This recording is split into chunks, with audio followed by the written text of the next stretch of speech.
ditmaal over de 5 kaartenlegging.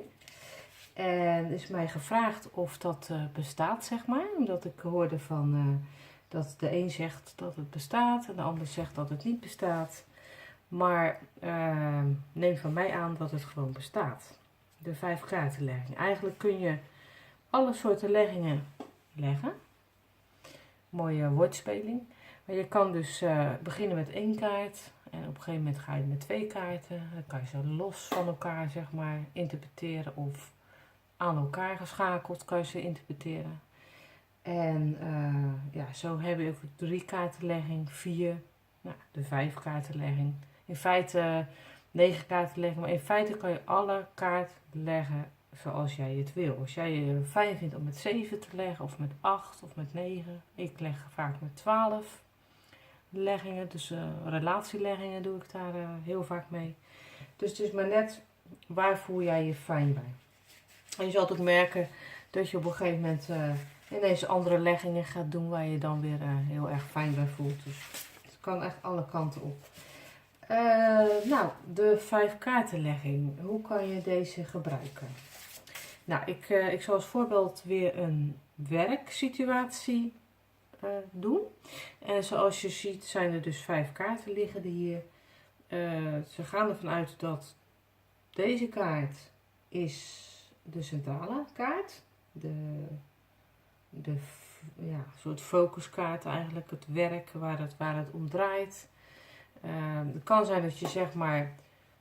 Ja, zelf werk ik het liefst, zoals je weet, met een thema. Dus het thema is werk in dit geval. De vraag kan zijn, wat brengt de toekomst mij wat betreft werk? Het is wel een hele algemene vraag, moet ik zeggen. Dus nou ja, kijk even of je er inderdaad iets uit kan krijgen. Ik heb hem in ieder geval zo gedaan als voorbeeld. En nou, dit is dus de centrale kaart, waar het eigenlijk een beetje allemaal om draait. En deze 2 houden in het verleden. Dus 33, de sleutel, en 34, de vissen. En deze 2, die dus aan de rechterkant liggen, en dat is eigenlijk altijd zo, dat is dan de nabije toekomst. Dan begin je met nou ja, het lezen van de kaarten individueel. Daar begin je mee. Dus je kijkt, bij je werk kan er iets zijn waar je... ja, wat je heel lang hebt gezocht en niet kon vinden, maar op een gegeven moment, dit is het recente verleden, hè? Dat je dacht van er komt een oplossing wat betreft werken. Op een gegeven moment ga ik gewoon het werk doen wat ik het liefste wil. En dan kan je weer doorgaan, zeg maar. Er kan ook vermeerdering in het werk komen, dat geeft deze aan. Het kan ook zijn dat het dus ook een geldkaart, namelijk dat je financieel erop vooruit bent gegaan in de afgelopen nabije verleden, zeg maar. Het kan zelfs zijn dat je een contract hebt gekregen wat met je werk te maken heeft. Dat is dus de globale kaart, zeg maar. Maar we gaan eerst even deze interpreteren. En we gaan de toekomst interpreteren. Nou, het geluk kan je toelachen.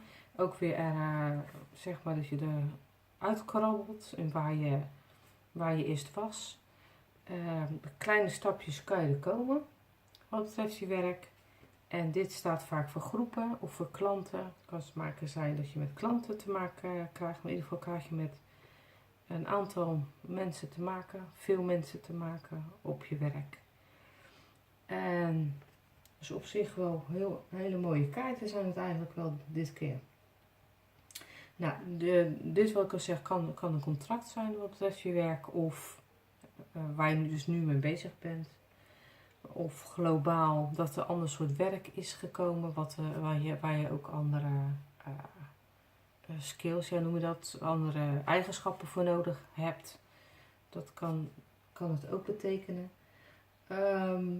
Dan, zeg maar, als je dit hebt geïnterpreteerd, het verleden en het heden, dan kan je alle kaarten interpreteren om er ook verband mee te krijgen. Dus je gaat dus alles in een, zeg maar, je gaat alles bij elkaar stoppen. Nou, dus in feite wat ik al zei, hè, er kan een oplossing komen voor iets. Je gaat je focussen op je werk. Je gaat andere dingen erbij doen. Kijk maar, financieel kan het ook wel een mooi plaatje zijn wat er gaat gebeuren. Het geluk lag je toe. Nou ja, je gaat ook voor groepen werken. Kan. Maar wat je dus ook kan doen, want je bent nou toch bezig, is om het meteen maar op te tellen bij elkaar. Dan kan je meteen die verborgen kaarten uitkrijgen. Je gaat, even kijken, 33 en 34. 33 en 34 tel je bij elkaar op. 67 wordt dat. Trek je weer 36 vanaf. Dat is 31. Nou ja, de zonne. De zonne staat vaak voor ook weer een nieuw begin. Ook weer een geluk voor je. Nieuwe kansen. Het werk lacht je gewoon toe. Het is echt een hele sterke kaart ook 31. Dus als je 33 en 34 bij elkaar optelt, krijg je 67. En 67 doe je altijd min 36. Hè? Dat is dus eigenlijk het standaard. En dan kom je op de verborgen kaart. De verborgen kaart is 31. Dus in het recente verleden heb je gewoon eigenlijk, dat je eindelijk dacht van nu heb ik het werk gevonden wat ik toch heel erg graag doe. Dan kan je de kaart interpreteren. Deze twee, hè, dus de toekomst. Dus die kan je dus ook weer 2 en 20 is 22. Nou, die staat voor de weg. En de weg is ook vaak van kiezen wat je wil.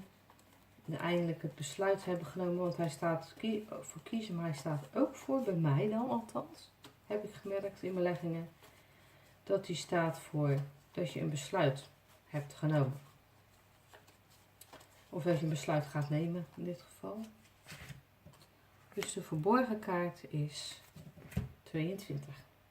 De weg. Het kan ook zijn dat je met een vrouw te maken krijgt in je werk.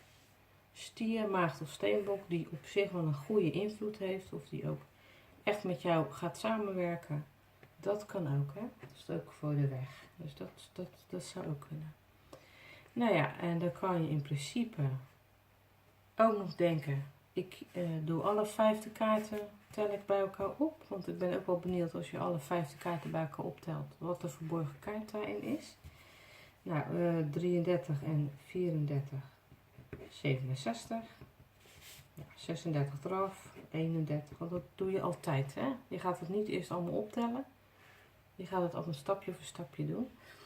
Dan heb je 31, daar doe je 27, tel je daarbij op. Dus 58. 58 min 36 is 22. Daar hebben we hem weer. Dus de verborgen kaart is 22. Nou ja, dat is op zich wel, daar ben je er wel heel erg mee bezig. Dubbele kaart is altijd, nog krachtiger dan dat je al denkt. Nou, 22, hè, daar waren we bij. 22 plus 2 is 24. En 24 staat vaak voor je hartenwens, werk waar je ongelooflijk plezier in hebt. Alles komt samen. En dat is dus de verborgen kaart, is 24. En dus 22 en 2 is 24. Maar dan heb je nog de 20 die overblijft, dus 24 en 20. Maar dus de 44, dat doe je altijd min 36, is 8. En de 8 kan staan voor een einde, maar de 8 kan ook staan voor een nieuw begin. Dus de verborgen kaart is een nieuw begin of zoiets, zeg maar. Dus het kan eigenlijk alle kanten op. Nou, je weet weer meer over de 5 kaartenlegging. Die je dus ook kan gebruiken voor, in feite voor alles. En mocht je dit een hele prettige kaartlegging vinden, en je kan ook altijd de verborgen kaarten bij vinden, dan je kan hier gewoon weer goed mee aan de slag. Mocht je denken van ik kom er niet helemaal uit of zo, of ik heb er nog een vraag over, dan kan je altijd hieronder zeg maar nog de vraag stellen. Nou, in principe denk ik wel dat je er goed uit kan komen. En ik spreek jullie weer of ik zie de reacties wel tegemoet. Heel veel groetjes en een hele fijne dag.